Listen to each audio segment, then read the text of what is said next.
baseball's in good hands in the future here, and again, it was kind of fun to be a part of that for as long as I was able to, and to really kind of get to see that changeover of, again, you're the young guy, and when you leave, you're not so young anymore. Welcome to episode 267 of Alberta Dugout Stories, the podcast. I'm Joe McFarland. I know we usually have new episodes ready for you every Thursday, but this interview was just too good to wait any longer to get to you. Andrew Albers spent 13 seasons in professional baseball, including parts of 5 years in the majors with the Minnesota Twins, Toronto Blue Jays, and Seattle Mariners. His career also included a number of international stops.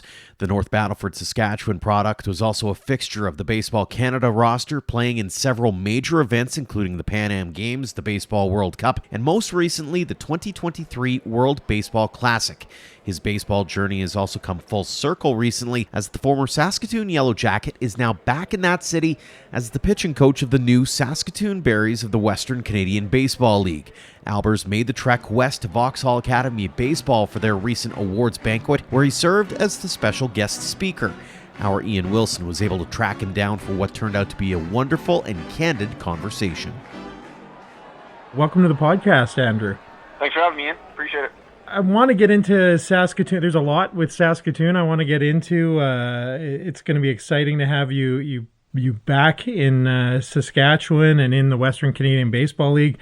But before we get to that, I'd like to kind of travel back in time and actually just to the beginning for you with baseball, and really what kind of got you into the sport. My dad used to play when I was younger. I grew up in North Battleford, Saskatchewan, and they had a senior men's team here by the name of the North Battleford Beavers that he played on quite a bit when I was younger, and that's kind of how I first started playing, I guess, between that and watching the Blue Jays on TV with him and just kind of having chats about the game while it was going on, and kind of fostered a love for baseball in me and had some success at an early age, so really enjoyed playing it and just continued to pursue it from there. When did you get a sense that you were not just good at the game, but probably good enough to maybe get an education out of it or go pro, or when did that kind of sink in for you? I think probably in high school. You don't really think about those things leading up when you're younger, and you just obviously you can have some success there, and that doesn't always translate when you get older. But I think once I got to be about 16, 17 and had some opportunities start to open up as far as playing in things like the Canada Cup with Team Saskatchewan and having some success there and getting an invitation to try out for the junior national team, some things like that. I think that's kind of when it was like, okay, this might be a realistic possibility where I might get an opportunity to go to school down south and from there, possibly play pro ball. Obviously, those are always the aspirations. You always think in your own mind that that's going to happen. However, until you actually go through it, you don't realize how difficult that journey is. So knowing what I know now, would I have thought the same things? Maybe not, but certainly had those aspirations in high school and in college. When you went to school in Kentucky, and when you got there, walk me through that experience a little bit. What were you studying at the time? And obviously you pitched pretty well there as well. I went in undecided, so I gave myself a year to figure it out. You could take kind of those general arts and science classes that first year, and I was either going to go into education or into communications and either try to teach or be a broadcaster. Eventually I landed on teaching on the education side, so I got my degree in education there. And Kentucky was a great experience for me from a baseball standpoint. I certainly took my lumps there. As a freshman, I was fortunate that they had faith in me to start me pretty much every weekend. I got off to a great start. My first four or five starts went really, really well. Unfortunately, then we got into conference, and Kentucky plays in what's arguably the best conference in the country there in the Southeastern Conference, and faced Georgia, Tennessee, and Florida. And Tennessee and Florida went to the College World Series that year and had a few rough starts there. So it was kind of an eye-opening experience for me where it was really the first time I'd failed at that greatly, I guess. It was, like I said, it was an atrocious 3 starts. Yeah. So it was time, had to figure some things out. And I was fortunate that, to be honest, we weren't very good that year, and so they stuck with me and gave me more opportunities to try to figure those things out. And my second and third years went a little bit better, and then my senior year was pretty good. So I was fortunate. I had a tremendous pitching coach by the name of Gary Henderson there, who without him, I don't have the same career that I did. So fortunate to be around him for 4 years and learn from him. And that really helped me throughout my pro ball career going forward. One of the things that really, like, when you stop by your Wikipedia page and you look through your baseball reference page, it really jumps off the map how much of a workout your passport got through your career. You get drafted by the Padres in 2008, and then you have Tommy John surgery in 2009. What was that like, just in terms of handling that adversity? Like, you're pretty fresh into a pro career, and then you're hit with that. Yeah, that was really frustrating. Certainly some dark times from a career perspective, but at the same time, looking back on it, it may have been somewhat of a blessing in disguise. I ended up getting hurt pretty much right as I went down to San Diego. I felt great all senior year, took a couple weeks off before the draft, and then once I started throwing again, had a little twinge in my elbow that just never went away, and tried to do the rest and rehab thing over the off season. It still just didn't go away. So finally in spring, eventually ended up having the Tommy John surgery, and rehab from that really didn't go very well at the start. And I remember it was, like I said, it was a real struggle early on. I couldn't get my range of motion back. It was really frustrating. For the first time in my life, baseball had kind of been taken away. But when I look back on it now, it gave me a little bit different perspective on things, and as far as the enjoyment of the game and understanding that there's more to it than there's more to life than just baseball. And I used to take failure really, really hard in college and even going into pro ball and things like that. And not to say that I still didn't, but a little bit less, just realizing that, baseball isn't everything in life. For me, there were times in my life that it was, and that, depending on how baseball went, that was kind of how I went. But having it taken away from me, going through that struggle, just not even knowing if I'd ever play again, but just wanting to be able to move my arm and do other activities coming out of rehab or coming out of the surgery. It really kind of changed my perspective and helped me enjoy the game a lot more once I was able to play. And I think going forward, that was something that I always tried to maintain was that new perspective of, good or bad, life's going to go on, and there will be a tomorrow, and things are going to be all right. So it allowed me to hopefully relax a little bit and perform a little bit better, than just being too tense and worrying too much about the results. Well, yeah, that's a lot to go through, and we're just getting started on your resume too. You had an interesting landing spot, a kind of turnaround in 2010 with the Quebec Capitals. 3-0, 17 saves, 1.40 ERA. A bit of an unconventional route back to, trying to get to the majors. But what was that season like? Yeah, so actually after my Tommy John surgery, I ended up throwing live batting practice one time for the Padres, and then they just to kind of prove that I was healthy, or that proved that I was healthy, and then they called me into the office and released me the next day. And that was an eye-opener. Getting exposed to the business side of baseball that early was, it can be a little bit of an ugly side, and I didn't understand it at the time, and certainly took that hard. It was frustrating. You feel like the dream has kind of come possibly crashing to a halt right there, and not real sure what to do. And luckily got some good advice from my agent, and he found me a place to play in Quebec, and again, wasn't real sure how the arm was going to respond coming off of Tommy John and not having thrown even in a game since then. Fortunately, Pat Scalabrini, the coach in Quebec, saw something in me. And he kept me around, and I was able to have a really good year. And, it couldn't have gone much better. And even then, I still didn't have a job offer coming out of that. That led to an interesting spring training in 2011. I was trying to latch on with an affiliated club, and there weren't any offers out there despite the season that I had in Quebec. It felt like really that was about as good as I could pitch. Everything had kind of gone right. I'd thrown the ball really well. Obviously, the numbers were there to back it up. And still there were no takers for a 25-year-old left-hander that didn't throw real hard as a reliever, all those things. So talking to my agent again, we set up some open tryouts in Arizona. A lot of times teams will have open tryouts before spring training. It's tough to get invites to spring out of those just because most teams are trying to contract their rosters, not expand them. So unless you really show something special, it's really tough to get an opportunity out of that. So I actually called up my college coach, Gary Henderson there, who was now the head coach of Kentucky at that time, and asked him, if I was going to go do this, I wanted to be able to go all in. And it was something where if it didn't work out, that was one thing, but wanted to know that I had done everything in my power to make sure that I gave myself the best opportunity to allow it to work out. So I called him up and asked him if I could come down to Lexington a couple weeks before those tryouts just to get outside and to throw off a real mound and to throw to some hitters, because obviously in North Battleford, Saskatchewan, that wasn't much of an option. I was throwing off a couple of aerobics mats into a cinder block wall, and that's how I was getting ready for it. But figured, I should at least get outside and get on a real mound and get some spikes and whatnot. And he said, yeah, no problem. That would be fine. So I actually took my car and I drove it down to Phoenix, Arizona from North Battleford. It was about 27 hours, and then hopped on a flight and flew from Phoenix over to Lexington. While I was in Lexington, Gary made a couple phone calls for me and brought out a couple twin scouts, an area guy and a cross checker, to come watch me throw to some hitters. They liked what they saw, but again, spring training is a tough time to get an invitation anywhere. And they were talking back, and we were talking back and forth, and it's like, we're just not sure if we could do anything for you right now. Don't have the roster space, things like that. And I was like, okay. So they told me, go back, do your open tryouts in Arizona, and if nothing happens, give us a call. So I flew back to Phoenix, Arizona, and had tryouts lined up with the Cardinals, the Brewers, and the Rockies. And the Cardinals one got canceled the day before, so that one didn't end up happening. Then threw a bullpen for the Brewers, and they came back and felt like I could use a little bit more time in independent ball, which was kind of a nice way of saying, we don't think you're quite good enough right now. And that was fine.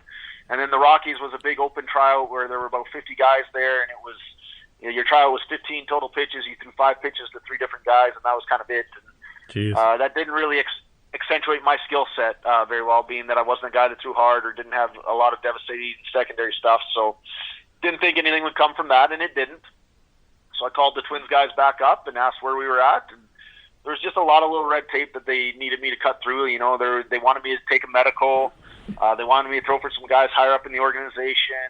They had to buy out my independent ball contract, which wasn't a big deal for them, but just another thing to add. And just a lot of little things that were kind of working against me. And they were thinking about flying me over in a few days to do all that stuff, and then making a decision then. And I actually had a friend that was living in Fort Myers at the time that said, well, if you need a place to crash, you can come crash here. Why don't you just drive? And so I looked at Google Maps, and the drive from Phoenix, Arizona to Fort Myers, Florida is about, I don't know if it's 36 or 42 or something. It was long. Anyways, it was really, really long. Yeah.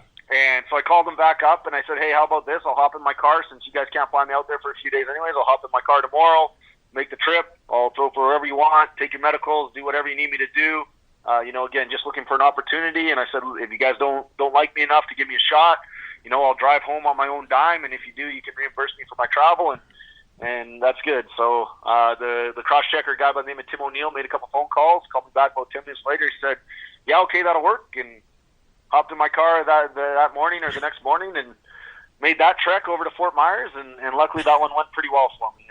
They liked me enough to give me an invitation to spring training, and managed to make a team a couple weeks out of camp once my visa got in, and was able to work my way up through that organization. So really thankful to the Twins for giving me that opportunity, and without that, I don't know if I have a career, let alone the career that I did. That's pretty wild. Couple questions out of that, and thanks for sharing all that. What vehicle were you driving at the time, and do they actually reimburse you? Like, do they give you mileage for driving all that way? So I was driving a 2004 Buick LeSabre. It was an absolute boat, but pretty smooth ride on the highways. And once they invite you to spring training, they reimburse your mileage, because they pay for everyone to get down to spring. Yeah. So that was basically my trip to spring. Okay. Well, at least you got your gas money paid for. At least I got my gas money. But that was the thing. Like if they wouldn't have given me the invitation to spring, I would have probably just gone on my own. And that was fine. Like I said before, I just wanted to make sure that I gave myself every opportunity to where if it worked out, great. If it didn't work out, at least I knew that I had exhausted all of the things that I could do. Yeah. I remember just thinking I didn't want to have to look myself in the mirror 10 years later and wonder what if. What if I would have done this, or what if I would have done that at the time? And luckily, I'm fortunate enough to where I don't have to do that now. Took that plunge, and it worked out well for me. The other thing I'm wondering in this time is, what's your mindset like at this time? Are you just feeling I like just compelled that, like you said, I have to see this through. I've got to know. Or are you like you said, you're throwing 5 pitches for a scout, and that, like, it's got to be demoralizing in there as well. I guess as an eternal optimist, you're just looking for a shot. Yeah. And I felt like if I could get a shot, I felt like I could pitch in Double-A. I thought I could compete in Double-A. I didn't know if I could go any higher than that. Once you get to Double-A, you're pretty close. and some things changed in my career when I got to pro ball. Learned how to throw a better slider that kind of changed my game. That helped propel me to give me the opportunities that it did later on. But I felt like where I was at that point, I could compete in Double A. I felt like I was good enough to do that. After that, I wasn't sure, but just wanted to know. And again, just didn't want to have that regret of wondering what if later on down the road, and what if I would have done this or offered to do that or things of that nature. Yeah. And just wanted to make sure that, again, it was more that I knew that I had done everything that I could to make it work. And if it didn't work out, I think I could have lived with that, knowing that I had done everything I could. I think I would have really struggled with it, knowing that I could have maybe done more. In 2011, you were pitched for Canada at the Pan Am Games. You win gold. What was that experience like? You have a pretty extensive international resume, but I assume that was quite a whirlwind as well. Yeah, that was special. That's one of my favorite nights in my baseball career, probably top 3 or 4. It was my first opportunity to get to play with the national team. I had missed out on playing for the junior national team. I got hurt the year that I was selected to try out. So it was my first experience with them, and it was great because I went there and pitched really well. We went to it was called the Baseball World Cup back then. Now it's called the Premier 12. We attended that before the Pan Am Games and had pretty good success. We had a pretty good group of guys, some older guys that had some experience that were really good ball players that maybe just didn't, get the right opportunity at the right time, or the careers didn't quite fall right. But we had a great group. I think we finished 4th at the Baseball World Cup, maybe 3rd. I think it was 3rd, sorry. And then we played the Pan Ams, and at that point in time, Cuba still had really strong teams because not everybody was leaving to go to the States to play in the big leagues. They're a little bit different now, but they had Jose Abreu was on that team, and Yoenis Cespedes was on that team in 2011, and they could really play. And we were fortunate that the States beat Cuba in the other semifinal. We ended up beating Mexico, and then I actually got to start the gold medal game in 2011 for Canada, and again, it was just a point in time in my career where I felt really confident because things were kind of going my way. It had a really good season in A-ball and Double A, and just the international stuff, it had continued, and we were fortunate we were able to beat the U.S. 2-1, and that was a really special night. What do you remember from that night, especially just the end of it, the celebration? I mean, beating teams like Cuba and the U.S. Or competing with them even at that stage and at that time is no easy feat. Yeah, and again, if we play that game 10 times, the U.S. maybe wins 6 or 7 of them. But we had a good team. Like we were competitive with them. We were right there.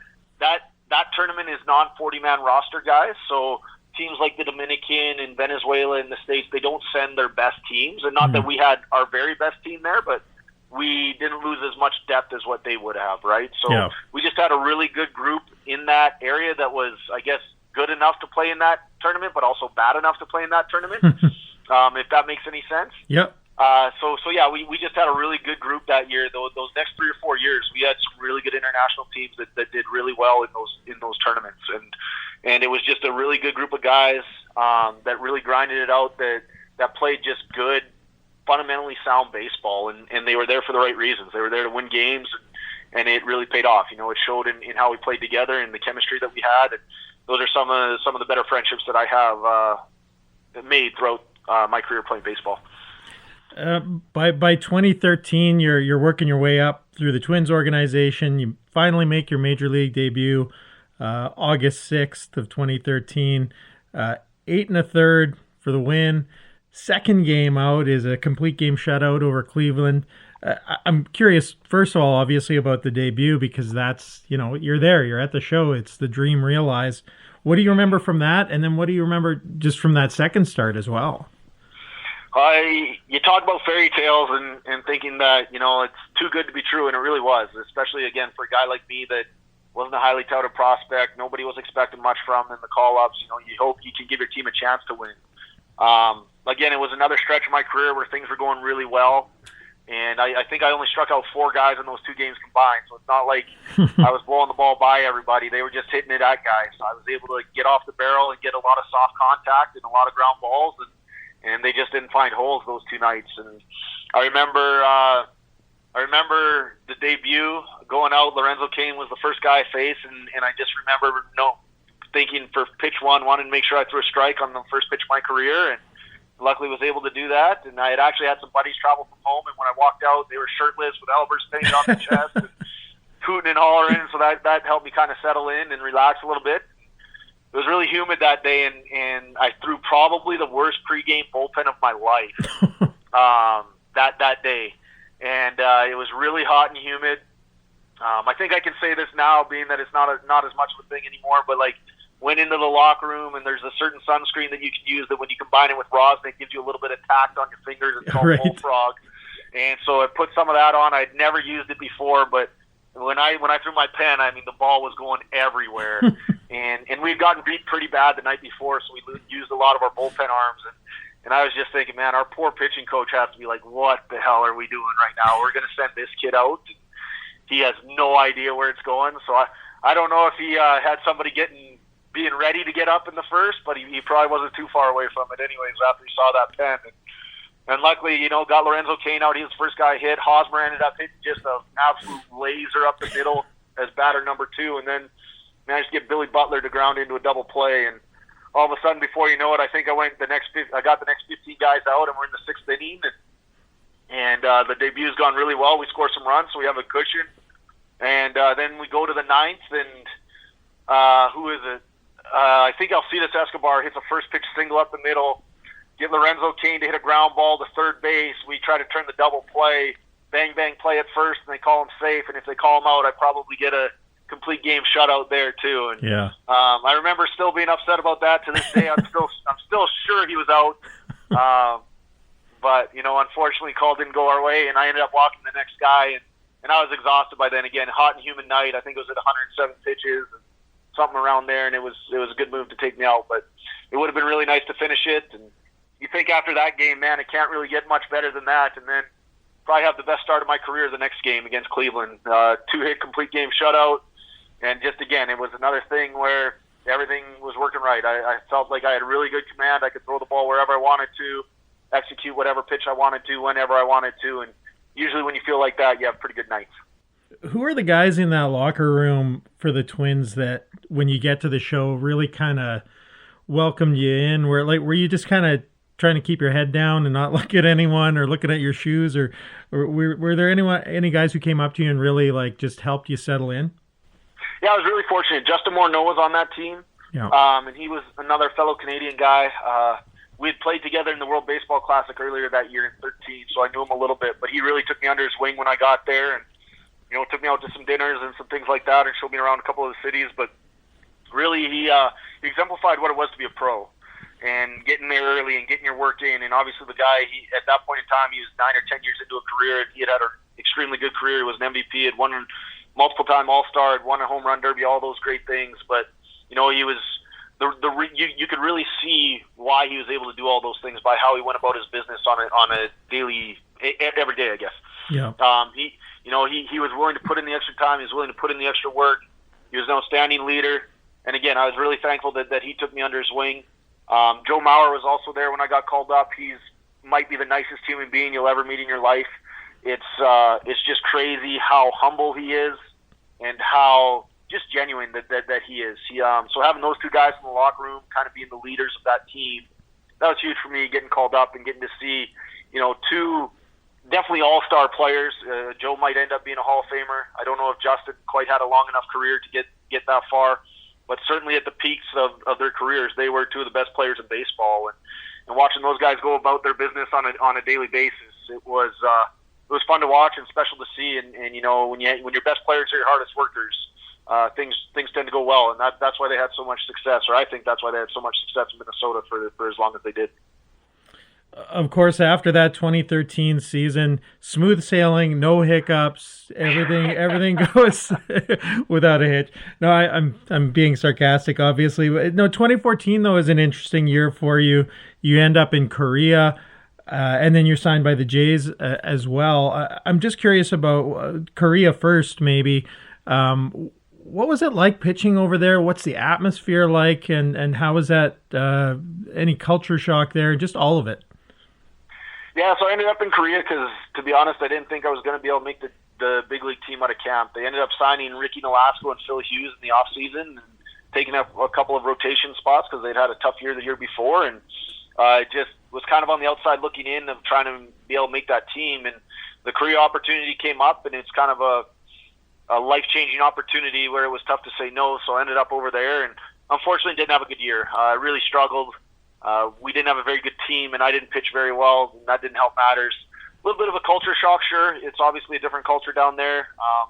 They do things a little bit differently, but it was more just that I didn't perform up to my capability that season. And so it was a frustrating year that year. I had a couple little injuries where, you didn't feel great, but at the same time, you still got to find a way to get guys out, and I wasn't really able to do that. So 14 ended up being a pretty frustrating year. It's tough being there by yourself. You have about 2 other imports that are with you that you can talk to, and then that's really about it. So you better like those guys, because if you don't, it's really going to be a long season. So, there were certainly some different things that went on there. But again, thankful for the opportunity. The organization that I played for, the Hanwha Eagles, it's actually the organization that Hyunjin Ryu came from. So he actually came over the year that I went. Okay. So he was there the year before, and then came over with the Dodgers in 14, and I went over to Korea. I think was his first year. So never got to play with him, but I was supposed to be his replacement, and I did not pitch up to that level, that's for sure. Yep. So again, frustrating year, but thankful for the opportunity.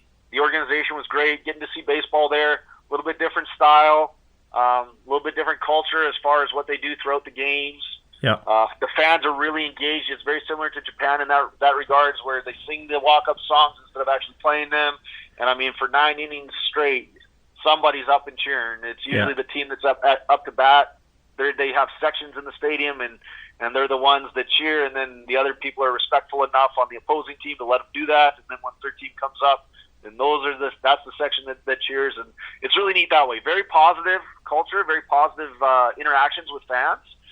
We like I said, we had a tough season. It didn't go very well, and never heard a boo out of any of the home fans. They were all incredibly respectful. All just really supported you. They really supported their team and their players, and again, in a way that's different than what we do in North America, because they're super respectful and super positive over there, and again, they respect the effort that you're putting out and what you're trying to do for them. I'm really curious about that, because you mentioned as well you did pitch in Japan in 2018 with Oryx Buffaloes. And I feel like as fans, when World Baseball Classic happens, we love seeing how the different fans react and how they support their teams. But as a player, and particularly a pitcher where everything's kind of hanging on everything you do, is it unnerving having that kind of raucous atmosphere, or do you just kind of get into it as well? I think eventually you learn how to block it out, and going through that experience, you don't even end up noticing it. Yeah.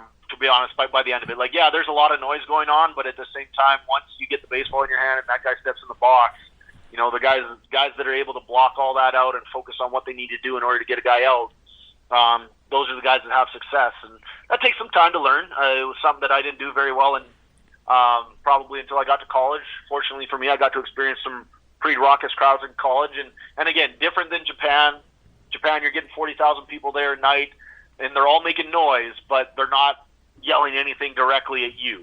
You go to Fayetteville, Arkansas, where there's 10,000 people, and they maybe don't make as much noise, but I'll tell you what, they're saying a lot more ruthless things to you than the Japanese guys are, or at least I couldn't understand the Japanese fans if they were talking to me, so it didn't matter. But, some of that stuff actually sticks out a little bit more when you have a little smaller crowd and you can hear those individuals that are saying not so nice things about you and your family and things like that. But, it's just different. And you learn how to block all of that out and focus on what you need to do and in order to be successful. You mentioned watching Jays games with your dad, and you get signed by that organization. And what was it like to be, on Canada's team, so to speak? I ended up getting called up. I think it was in May. They had an extra inning game the night before. It was my day to start in AAA, so they needed some arms in case they got in trouble in Cleveland. So we were in Buffalo. That was the AAA team for the Jays at that point in time. I think I got a call at about 9 in the morning, and they said, "Hey, we're going to send you a car. It's going to drive you to Cleveland. You're going to suit up for tonight's game in case they need you." I was like, all right, great. So car came at about 9 a.m., hopped in it. I think we got to Cleveland about 12 or 1. I get to the locker room, games at 6 or 7 o'clock that night, and get ready for the game, watch some videos and things like that just to figure out who's in that lineup and all of that good stuff. And unfortunately, Mark Burley doesn't have a great start. I come in for him in the 5th and don't have the balls to shake Russ Martin off and throw an 0-1 changeup that I probably shouldn't have thrown, and he gets hit out of the ballpark for a 3-run homer with 2 of Mark's guys on base. After that, the rest of the outing goes well, but that's kind of a dagger and a game killer, and we ended up losing and get called into the office that night after the game and say, hey, we need a fresh arm for tomorrow. We're going to send you back down to AAA, and unfortunately the rest of that season in AAA didn't go very well for me. So got my one day with the Jays. There's pictures to prove it. Not very many, but they are out there, and thankful for that they gave me that opportunity, and thankful that I did get that opportunity because it really was a dream come true. Getting to play for Canada's team, and even though it was an incredibly short tenure, something that nobody can take away from you. Few more questions for you, Andrew. I know you've got another engagement coming up here, but really appreciate your time. You do bounce around the majors. You get another stop with the Twins. I think you had 3 with the Twins. You were in the Braves organization, the Mariners at the end. 2022 with the Mariners did you kind of have a sense that the injuries were like it's you're getting near the end there, or what? Where were you at mentally and just physically at that point? Yeah, you're starting to get to the end. In 2021, I played in AAA with St. Paul, and then managed to get called up with the Twins. Had a tough first month. After that, it went better. But you start feeling like you're getting a little bit older. I was, I think, 36 that year, I had played against my manager. I had played for my manager's dad. I had played against my pitching coach. I was older than our strength staff, and I'm just looking around, and I'm like, oh, man. I think we had 2 other guys that were in their 30s. I think I played against one guy in the minors that year that was older than me, and it was the knuckleballer Stephen Wright. And I was just looking around. I'm like, holy smokes, what am I doing here? Like, I have no business still hanging on and playing. And so, it's starting to come to an end. I think that realization hit me that year, and I really enjoyed that season, getting to come back to the States and play one more year and getting to be around those guys. And then, of course, getting called up to the majors one more time and getting one more win for the Twins, since I hadn't gotten a win for them since those very first 2 starts that we talked about earlier. I think it was over, 13 or 1,400 days in between wins, which I don't think it's a record, but it's up there. And did it feel like your MLB debut kind of all over again, or what was the vibe like for that? No, a little bit different. I mean, you've been through it before. It was a thing where I got called up to pitch against the Yankees out of the pen, and then got a start because the outing against the Yankees went pretty well, and so then got a start the next time out, and so super thankful to get that start, and it was a great opportunity, and was excited about it. But I had been there often enough now where it was definitely a different feel than the debut. Again, pitched well. Things went well. We scored a couple runs, so got one more W, which was nice. That was the last one. And then ended up getting sent up and down the rest of that year and pitching kind of on a regular basis. And unfortunately, at the end of the year, the elbow started barking a little bit. So I went and got a scope done at the end of the year. And unfortunately, just didn't really recover well from it. And went into 2022. That was the year of the strike. And that one kind of affected me because I couldn't negotiate with teams because of my time in the big leagues that year. I was put on the restricted list of, while that strike was going on, I wasn't able to talk to teams. So signed late with the Mariners, went down and took a physical. The elbow still wasn't feeling great. I was hoping, if I could get into camp and get some regular treatment and get throwing, that things would kind of turn around and would start feeling better. Unfortunately, they did some imaging on my elbow and also my hips. I've got some issues with the hips, and they said, no, we just don't think you're going to be able to stay healthy. And that one was a heartbreaker. You thought you maybe get one more chance, one more opportunity at it. And, unfortunately, didn't have time to go get a second opinion to make it worthwhile. And again, the elbow just never really did feel much better. In 2023, I was fortunate enough to get one more opportunity to play with Team Canada in the World Baseball Classic. Was able to get it going for that, but still don't know if I could have made it through a season. So it was just kind of, unfortunately, the writing was kind of on the wall there where I was good enough to where if I was feeling good and healthy enough, I felt like I could compete in AAA and in the big leagues. But, if I was at 80, 90%, I was going to have a really tough time. And Couldn't blame the Mariners for not allowing me to play there, especially knowing how my elbow felt. I was thankful for them for the opportunity that they gave me at 17. Certainly no hard feelings there, but yeah, just a tough way to go out and to have it end. You mentioned last year's World Baseball Classic. Did you go into that tournament knowing like this is kind of it in terms of pitching at that level? And then, I mean, that was a pretty fun event, fun tournament. You probably had the best moment in baseball to finish that event last year. But specifically with Canada, what did you take away from that event? Yeah, it's always great when you get to pitch in a tournament like that. That's really probably the premier baseball tournament in the world. Guys have really started to buy into it. That's the one tournament where the big leaguers are eligible, so you do actually get to play against country's almost best teams. I think a lot more players have started buying into it, so you're starting to see the States and the Dominican and Venezuela are showing up with really, really good baseball teams now. And, so is everyone else. Mexico had a great team. Japan, obviously, they send their guys there. They're always really good. South Korea. And again, we were no slouch. We had a good team that year, or we had a good team in 2023. We were a couple outs away from being really close. If I could have gotten us 2 more outs in that Mexico game, it's a different game. Unfortunately, a flare falls and it changes the game, and that's kind of how those games go. That's international baseball, and sometimes you get the breaks and sometimes you don't. And unfortunately, in the Mexico game, we just weren't able to get the breaks. We had some opportunities and we hit some balls hard with guys on base, and they didn't fall, and they capitalized on their opportunities. They hit some balls hard too that did find holes, and some that they didn't hit so hard that found holes, and that's just how it goes. You're close there, but it was really neat to see kind of the changing of the guard with Team Canada from 2011 when I started. I was a young guy, and then all of a sudden in 2023, I'm one of the old guys and one of the veterans. And to get to see the young players that we have coming up, it's really exciting. There's a lot of talented kids playing in the minor league systems, playing pro ball right now, playing in the majors that are really good, that are from Canada. So baseball's in good hands in the future here, and again, it was kind of fun to be a part of that for as long as I was able to, and to really kind of get to see that changeover of, again, you're the young guy, and when you leave, you're not so young anymore. Speaking of being the young guy and then not being the young guy, in 2004, you're playing for the Saskatoon Yellow Jackets in the Western Major Baseball League, and you're the Rookie of the Year that season. Fast forward 20 years, you're the pitching coach of the Saskatoon Berries, the expansion Saskatoon Berries, in the Western Canadian Baseball League. Talk about kind of that full circle moment and what it's like to return to Saskatoon in this way. Man, I don't know what kind of research you did to find out I was Rookie of the Year that year, but man, I didn't know that was out there anywhere. Yeah, I remember 2004 having a good year in that league. I remember that. I played for the Yellow Jackets, and Todd Plaxton was our manager, and I remember it going well.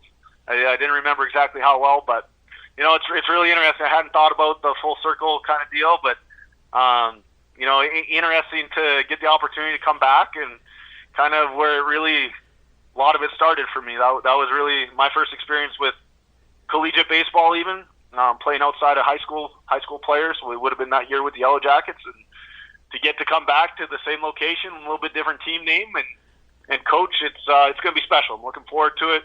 Looking forward to being part of the community up here again, and hopefully we can win some baseball games and have a good atmosphere for the fans and make it an enjoyable experience for everybody. I think you might notice a little bit of a difference with some of the stadiums in the league nowadays. But yeah, I've heard the Saskatchewan side's lagging behind just a little bit. Well, you'll get there. We'll get there. We'll build things up for sure. Last question for you, Andrew. And again, I thank you so much for making this much time for me. We ask this of everyone who comes on the podcast. What does the game of baseball mean to you? Meant a whole heck of a lot to me. It gave me an opportunity to do a lot of things that I would have never dreamt of doing otherwise. It gave me an opportunity to travel to a lot of places and make a lot of great friendships and meet a lot of people that it wouldn't have. So I guess for me, baseball meant opportunity. Getting to do a lot of those things, opening doors for me, opening up different world views, different perspectives, all of those things. It obviously had a tremendous impact on my life and where life took me. So it was opportunity, and just getting to do so much more than I would have otherwise. Well said. Thanks so much, Andrew, for your time today. Look forward to seeing you around the ballparks in the Western Canadian Baseball League this summer, and we'll be sure to come by and say hey to you. And thanks again. Sounds good. Thanks for having me in. Thanks again to Andrew Albers for joining us, and thanks to all of you for downloading and listening. We will have another episode ready for you again on Thursday, so stay tuned for that, and make sure to subscribe on your favorite podcast app, as we may have more special episodes delivered to you in the weeks ahead, as baseball season here is fast approaching. A massive tip of the cap, as always, to our Platinum supporters, the Okotoks Dogs, for all they do for us and for baseball in Alberta. For more on our amazing sponsors and to learn more about how they help us cover costs like web hosting fees and newspaper subscription services, head to albertadugoutstories.com/supporters. Until next time, thank you for all of your support online, on social, and on air of Alberta Dugout Stories.